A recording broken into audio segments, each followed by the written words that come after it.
Ni huzuni na simanzi zimetanda nyumbani kwa kina Kitundu, maeneo ya Vikindu, mtaa wa Magomeni. Hapa ni nyumbani kwao, na kama unavyoona hapa kuna mastaa mbalimbali wameweza kufika katika msiba huu wa msanii mwenzao ambaye alikuwa akifanya vizuri sana katika tamthilia ya Jua Kali, na mwisho wa siku ya juzi alifariki dunia na kuacha simanzi, kwa sababu alikuwa ni kijana mdogo mwenye kuzipambania ndoto zake aweze kufika sehemu alipokuwa anataka.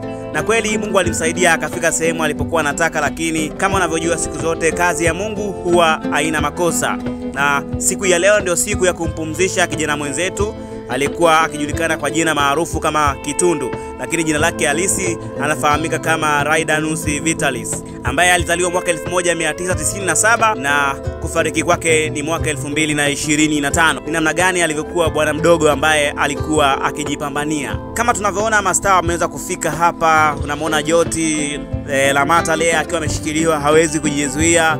Hii ni namna gani ambavyo anapitia uchungu kama mama, kwa sababu Lamata amekuwa ni kama mama kwa vijana wengi sana. Aliwalea kwa maana kwamba kuwalea kuanzia kimaadili na kuweza kufika katika sehemu ambayo wameweza kufika mpaka leo hii. Tunafahamu Kitundu akiwa chini ya malezi ya Lamata Lea. Kwa hivyo Lamata Lea anahuzunika yeye kama mama mlezi, kama unavyomuona hapa watu wamemshikilia na hivyo. Lakini hapa tunamwona Joti ameweza kufika katika msiba huu naye, na mastaa wengi sana wanaonekana katika eneo hili hapa, maeneo ya Vikindu, mtaa wa Magomeni, kwenda kupumzisha kijana mwenzetu Raidanus Vitalis.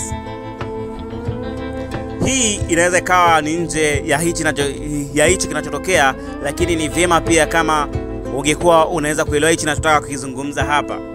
Mara nyingi sana huwa tuna ndoto zetu, tunatamani tufike sehemu ambapo tunapataka, na ili tuweze kufikia ndoto zetu tunatakiwa tuweze kupambana, na kweli tunapambana vilivyo, na mwisho siku Mungu anatusaidia tunazifikia ndoto zetu.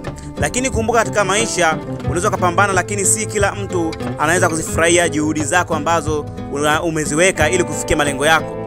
Endapo pale ambapo umefikia malengo yako, kuna ndugu zako wengi watafurahi sana, lakini kumbuka pia kuna ambao mafanikio yako yamewahuzunisha na yamewafurahisha. Hivyo basi, kama unajua kabisa uko katika safari ya mafanikio na unakaribia kufanikiwa, unatakiwa utambue kwamba upo katika vita nzito sana ya kidunia na vita hata ya kiroho pia.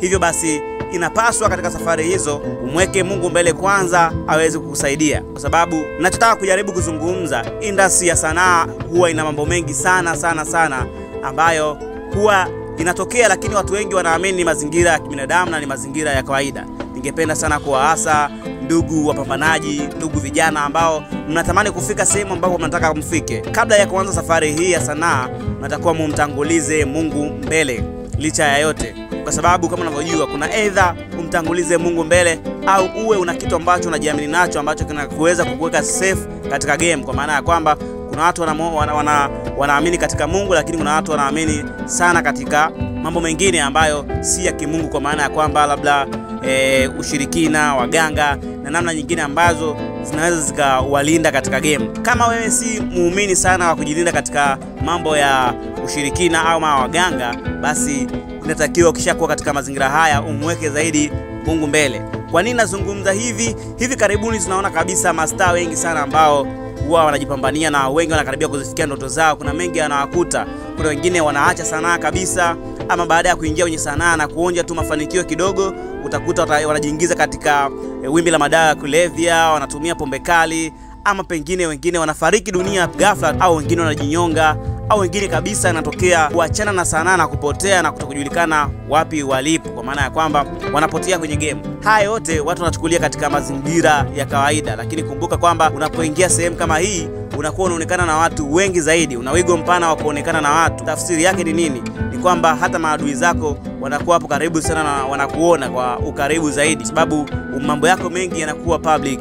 Wewe ni star, unajulikana, hivyo basi inatakiwa uwe makini zaidi, aidha kwa kumweka Mungu mbele au uwe na namna nyingine ya kuweza kukulinda ili uweze kufika pale ambapo unataka kufika, kwani sio kila mtu ambaye anakuchekea anatamani kuyaona mafanikio yako. Hivyo basi tunatakiwa tupambane na kumtanguliza Mungu mbele katika safari ya mafanikio yetu. Huyu ni kijana mwenzetu, leo hii hatupo naye tena na hatujui shida ni nini, lakini chanzo halisi familia itaeleza kwamba ni ugonjwa gani ambao umeweza kumuua kijana Raidanus Vitalis. Lakini kwa taarifa za juu ni kwamba alikuwa akiugua ugonjwa wa mapafu yalijaa maji, na ndiyo sababu ambayo ilimpelekea mpaka umauti. Bwana ametoa na Bwana ametoa, jina la Bwana lihimidiwe. Inna lillahi wa inna ilaihi rajiun.